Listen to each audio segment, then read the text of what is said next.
and you're judged at your level of communication. Let's say you've got 15 years of experience and you would rate your technical skills a 9 out of 10. Excel wizard, you're very comfortable in your job. When you're speaking to your manager one-on-one and he asks you, what are you working on? Everything comes to your mind straight away. There's a problem, you have the solution ready. The following week, you're tasked with presenting in front of senior stakeholders, your wider team, and you're hesitating at every moment. You're asked questions and your mind goes blank. What is your audience going to think? Has this person prepared? Are they ready for the next step? Is what they're saying even making sense? And if your communication skills are 3 out of 10, that is the level you'll be judged at. Once you're able to align your communication skills with the technical knowledge, skills that you have been able to acquire, at that point, anything is possible. For a lot of us, we believe that good work is enough, but communication, the visibility, is arguably more important. What I'd like you to quickly do for the next 15 seconds is answer the question that you see on the screen. What does confidence mean to you? How would you define it? You can't work on anything you don't understand. For you, madam, what does confidence mean to you? Assurance. Okay, amazing. 3 things I would like you to consider. Think about an activity you're confident in doing and it doesn't require much thought. 9 times out of 10, you do a really good job. And another activity, if I was to ask you to do it tomorrow, you're unsure if you'll do well. I am not confident as a swimmer. I cannot swim. Put me near water, I catastrophize. I fear the worst case scenario. Whereas with speaking in public, I do this every single day. I have stacked up enough evidence that suggests, Gordon, you're really good at this. Even if I'm in unknown territory, ask unexpected questions, I feel uncomfortable. I have a strong foundation due to being able to step up countless times. If you would like to improve in your communication skills, you simply need to speak more. The workplace is not the ideal space to practice, however. The perceived risk and pressure is very high. You go into work on Monday, you're delivering a presentation and you mess up. Unfortunately, you're seeing them tomorrow, the day after that. Oh, leave me alone. Your colleagues are asking you, how was it? Are you okay? Whereas today, you come up, you forget your own name, you can literally pack up your bags and leave. You'll never see us. This is a perfect space to practice.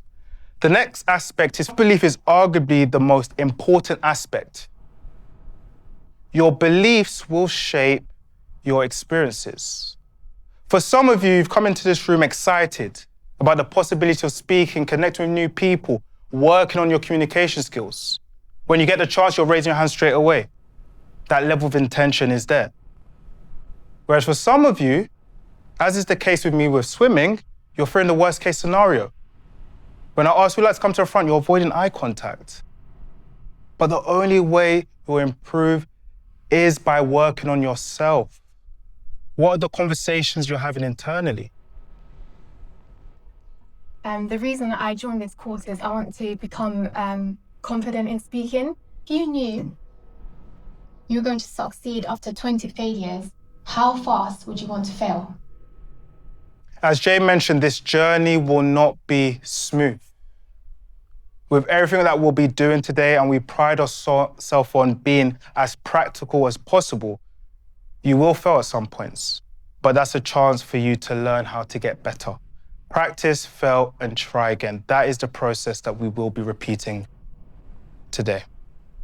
Has anyone read Atomic Habits? Raise your hand. I see a few people smiling. Great. The rest of you, please get the book. My biggest takeaway is the 3 layers of change, and I'll only focus on the first 2. Let's take a step back. Beginning of this year, what were the goals that you set yourself? Securing a new job, building your personal brand, finally starting your YouTube channel. How many of those goals are you still pursuing? Have you convinced yourself there's no point trying anymore? It's too late? Or are you building that consistency? The biggest distinction between individuals that reach their goals and the vast majority that fall short of them is the lack of a system. Think about the Olympics, 10 men or women at the start line. All of them have the exact same goal. Only one person gets the goal. It comes down to the things they're doing when nobody is looking. Your system is a combination of the environment and the inputs. This room is arguably the perfect environment to place yourself in. You're around like-minded people. The perceived risk and pressure, as I mentioned, is far lower, and you can get better over time when considering the fact you'll get feedback. All of the best speakers in history, maybe it's people that you work with, they've all received some level of training. But what I don't understand, everyone keeps it a secret. I was born this way. That's what they say, Jonathan. That's what they say. I know, right? Everyone has received training. I remember I was working with a senior director in NatWest. All of his colleagues, everyone that reported into him, thought he was born this way. He told me, no, I got my own personal coach for the last 5 years. I've been dealing with anxiety of people and I've worked on it, but no one else knows that. And what he doesn't realize, he's doing them a disservice. Because you go into these spaces thinking I have to be perfect when that's further from the truth. Your system matters. All of us have concerns, but the issue is we don't think about the solution. This leads to mental fatigue, worry. You haven't even started speaking, but already you're thinking about the worst case scenario. It's very draining. I want you to understand, with communication, treat it as a conversation, not a performance. Nobody is expecting you to be perfect, flawless. Sometimes when we think about public speaking, which I try to not use, we imagine someone center of the stage, waving their hands, telling their best jokes, but that is not what I want. The best speakers I know, they treat it as a conversation. How you'd approach having a connection, communicating with a friend or family member is the same way you do it in front of senior stakeholders. Of course, it has to be tailored for that audience, but you trust yourself and you focus on what is most important. I'll tell you a bit about my organization, which was formerly Believe in Greatness, is now Leadership Communication Group. We have been around for the last 4 years, very different from other organizations in the space that focus solely on the technical skills. From my own personal experience, I understand the importance of psychological safety. Being in a space where you can truly be yourself to refine your skills and eventually get better. And by doing so, you can communicate in the moments that matter, especially under pressure. With one of my earlier examples, if it's in front of your friends, it will be fine. But if it's senior stakeholders, it's a completely different proposition. And for me and the wider organization, our goal is to help you communicate at your best, irrespective of the situations you find yourself in, if it's one-to-one or one-to-many. We've worked with some recognizable names, including NatWest, Shell, and this has all come down to doing good work and gaining the visibility as well. Think quietly. It's the way I've been conditioned from early childhood. Only talk when you're asked to, when you're given permission. This does not translate in the workplace. If it was a Monday morning meeting, my manager would ask, has anyone got any questions, any ideas they want to share? Due to that fear of making a mistake, I would be silent. Seconds later, one of my colleagues would raise their hand and say the exact thing I was thinking. I just know they looked at my notes. They got the plaudits, the nods of approval, and I'll be sitting there looking clueless. Fast forward 12 months, they got a promotion I didn't. I was working for a startup in the event space. There was clearly a disconnect. I spoke to one of my mentors, and at first I blamed everyone else. It's their fault. But they said to me, to be successful, you need good work and visibility. The good work was there. Speaking to my manager one-on-one, I'll tell him about all the amazing things I'm working on, the projects, the milestones I've hit. But when I was given the opportunity to present, it wasn't good enough, I have to be honest. I realized it was important I find a space where I could practice and get better. I joined a public speaking class which was very similar to this, around like-minded people, and I was very surprised to find out everyone in that room, to some extent, had a feel speaking, and they wanted to work on it for their professional careers, gaining promotions, increasing their earning potential. I wasn't alone, which was good to see. I then really started to see change once I invested in myself. Eventually, I secured a job at JP Morgan as a project manager in their private bank, which was brilliant, making great money, by the way, which I'm not anymore. And on top of that, it was the visibility. I was being in spaces which, by my own experiences, I never thought I would be in. I then decided, let me actually try to do this for myself on the side, alongside my full-time job, building my own public speaking organization, which at that point was Believe in Greatness. I did this with my close friend, Frederick. I remember the first few months, at most 4 or 5 people in the room. And that's when Jay joined. And he was probably thinking to himself, are these guys legit? And even for ourselves, we thought, we're wasting our time, but we kept on going. We saw this as an opportunity to refine our skills, and that is something we did.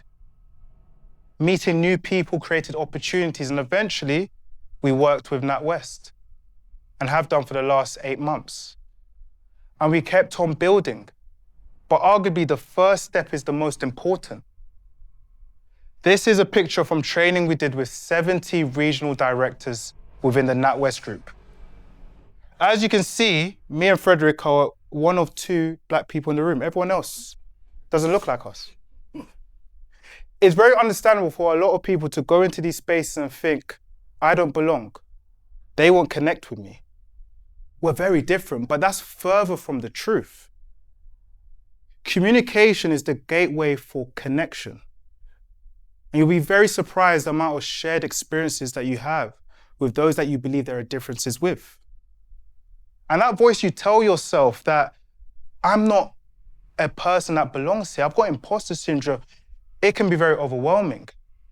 But it was amazing to see at the end of the 2-day training that I did, a lady with 40 years of experience came up to me and said, this is the best training I've ever done.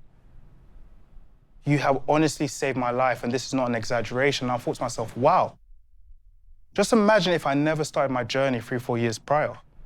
I'll never be at this stage, and it's still very early.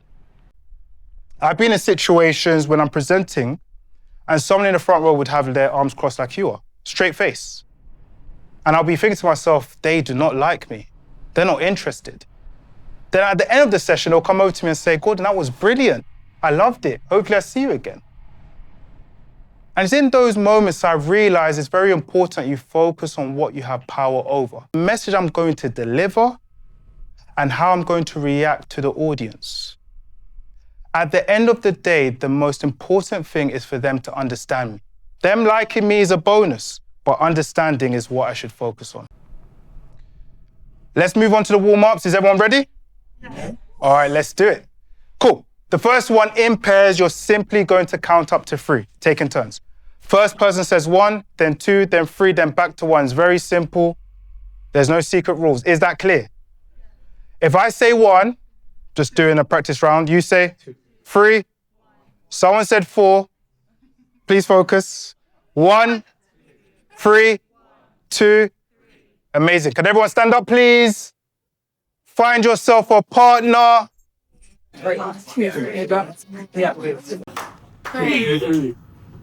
Good luck, guys. Good luck. We are in 2. We got clap. Okay, 1, 3. When you're ready, go. All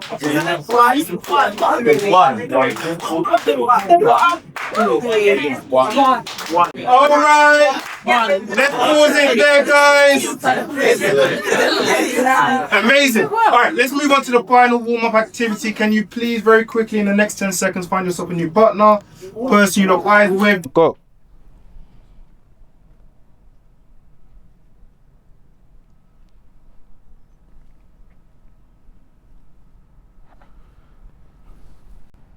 How do they feel? All right, that is time. Round of applause. Well done. You have survived. Once you're ready, feel free to take a seat. How was it for you? And then the eye contact was feeling like quite intimate. And then also thinking, what is this person, the other person actually feeling? Yeah. And hoping that they're feeling okay and not. Understandable. With the eye contact, once I introduced the questions, did that make any difference in anyone's experience? What was the difference for you? Yeah. It took away, it distracted you from the eye. Yeah. Also, I would say when you talked about like, do you have anything like maybe in common with them, made me like humanize. Yes, keyword humanize, irrespective of differences. Anyone else would like to share? Go for it. I think for me, I feel several emotions like changing Yeah. as the questions were coming. Mm. Could see the facial Yeah. expressions. And sometimes you go away from looking at the person's eye to looking at the entire. Yeah. Zoom in and zoom out. Yeah, and there's so much information available. Have you? Yeah, I was gonna share something. I did the same exercise, I think it was 10 years ago, and it was longer than this. And the setting was a bit different because it was a human rights kind of event. Intense already, we had an intense morning. And I remember I started crying during the exercise. Yeah. Not just me, but a lot of People. females. Yeah. It was very intense. So I'm glad that today it was kind of a bit Good. And the questions helped because it kept me thinking about it. Yes, and as you mentioned, humanizing your partner. I'll talk about the speaker's triangle. We make the mistake of putting the focus solely on ourselves as a speaker, especially with the fear of judgment. We're asking ourselves the wrong question. Do they like me? Do they find me interesting? This creates a barrier between you and the audience, a disconnect right away. What you have to do is shift your perspective and the question you're asking yourself. Instead of it being, do they like me? Do they find me interesting? It should be, do they understand me? As the speaker, you are a vessel for information with one goal, to be understood. Eye contact's the gateway for connection. The race, the gender, the size of the group, the level of seniority, it doesn't matter. The only thing which is fixed throughout is understanding. You should focus only on that. With the different situations we'll find ourselves in, what is important to understand is what makes us unique is simply being ourselves. But a lot of the time when we find ourselves in situations where we lack the experience, you're around more experienced people, we can overthink, and that's something we need to stop doing. But as we get older, we stack up new experiences, evidence which suggests that we may not be good enough. We begin second-guessing ourselves. And we spend most of our time in our prefrontal cortex, the logical part of our brain. You overthink. Should I speak up? Should I not? How should I answer this question? You end up going on a tangent. It's very difficult for you to communicate in the moments that matter. And all of us hopefully do agree. When we are under pressure, how we're feeling internally can be very uncomfortable. The increase in your heart rate, your palms are sweaty, your voice is shaking. All of these different things are signs that we won't do a good job.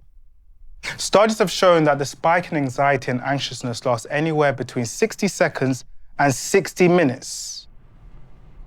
The opening moments are arguably the most uncomfortable. I remember at the start of my journey, for about 45 minutes, I'll be uncomfortable. Basically, the entire presentation. After about 6 months, it was 30 minutes. And now it's 2 minutes, I would say. And that is down to me learning how to manage the nerves. What you should take away from that is it will never disappear. You will never get to a point where you're not uncomfortable. What will change, however, is the way you respond. Rather than seeing it as a sign of trouble or an indication you're going to do a bad job, It's a sign you're doing something important. There are high expectations, you're excited. What are the messages you're telling yourself internally? But the main thing is to have the right balance. When you're in front of senior stakeholders, you do need to utilize your logic to work through things. But then at a certain point, you have to trust yourself. Because if you overthink it, for example, raising your hand, as was the case for me in a Monday morning meeting, 2 minutes will pass, someone else will take that opportunity. And that cannot happen any longer. Because even with some of the activities we did at the beginning of the session, I asked, does anyone want to volunteer? Anyone want to come up and speak? There was a period of hesitation.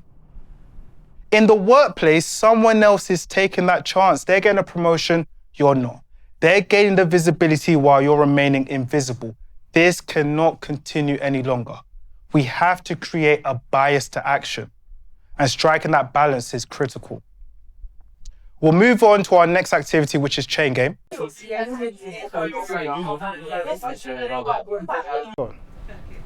me, it helps you to. I started to think of the next one. Yeah. After the first one I said. So you think ahead of. Yeah. Saying. Yes. And the only way you can do that is if you're present in the moment. But if you're distracted by everything that's happening around you, it's very difficult for you to do what you did. A few things I'll highlight when walking around the room. Number one is the use of filler words.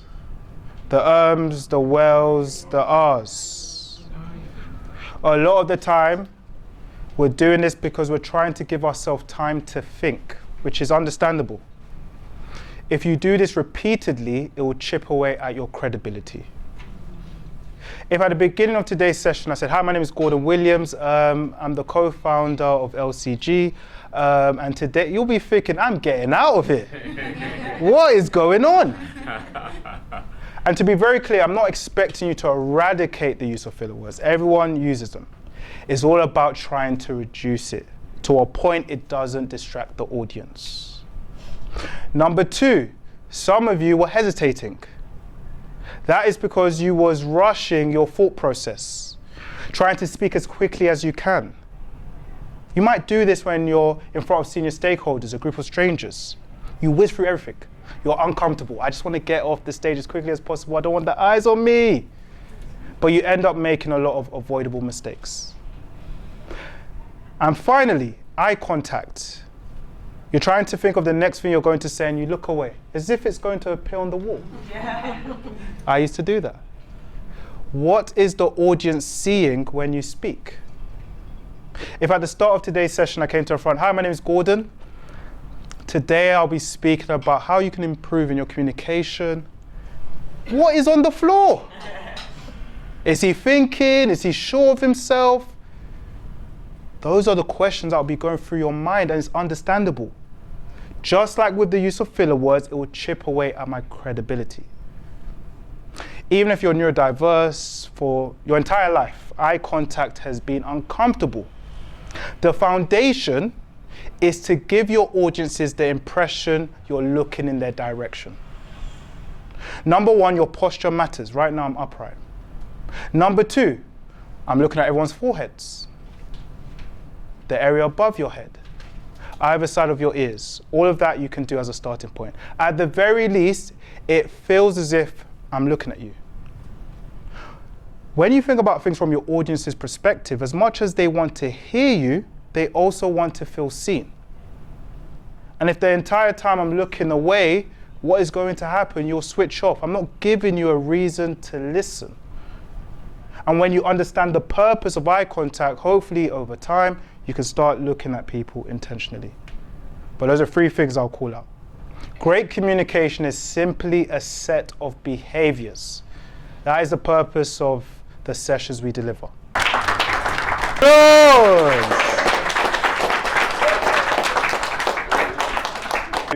Questions which are always asked before, during, or after interviews, presentations, meetings.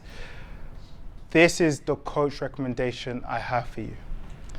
Resist the urge to rush. A lot of the time, the answers are very simple.